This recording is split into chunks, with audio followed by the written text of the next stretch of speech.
Peoples party के आज से तो ये आज से 20-25 साल पहले निकल गया है। ना हमें कैंपेनिंग की इजाजत, पोलिंग निशान मिला वो, ना निशान ना पार्टी, सिर्फ डंडा था बस।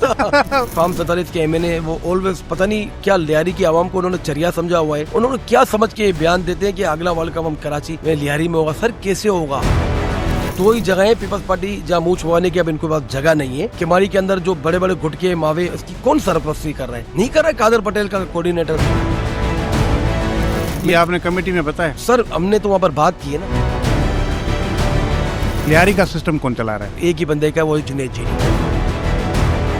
मैंने असेंबली में नासिर शाह साहब से खड़े होकर सवाल किया था कि हमारे लियारी का 1.5 अरब रुपया कहाँ गया। बिलावल साहब ने कहा है कि हम जो है हमारे इलेक्शन के खर्चे वगैरह ऐसी चीजों से निकलते हैं। पाकिस्तान खप्पे का जो नारा था वो पाकिस्तान खप्पे का नारा नहीं था, वो माल खप्पे का नारा था। हमने तो देखी ना ये चीजें। हमारा जो टिकटॉक का मेयर है कराची, टिकटॉक का मेयर है ना, बिल्कुल उसकी हरकत है। अब टिकटॉक पर देखा वो पता चले। शादिया करीम MPA, इनकी खुसूसी निशिस्त लेडीज की, सेनेटर यूसुफ MPA, PS 107 का, फार्म 47 का एमएनए नबील घबोन, लियारी टाउन के चेयरमैन पे जो अभी खलील होते, उस पर भरोसा नहीं है।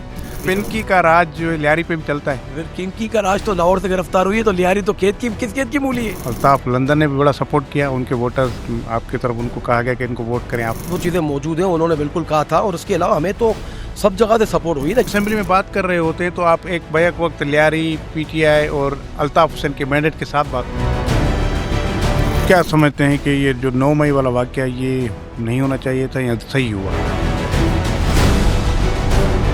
आप अपोजिशन वालों को भी कुछ मिलता है, कुछ फंड? सर ला इलाहा इल्लल्लाह मोहम्मद रसूलुल्लाह, 1 रुपए का फंड सिंस 2014 टिल अभी तक, और अगले 5 सालों में ये नहीं देंगे।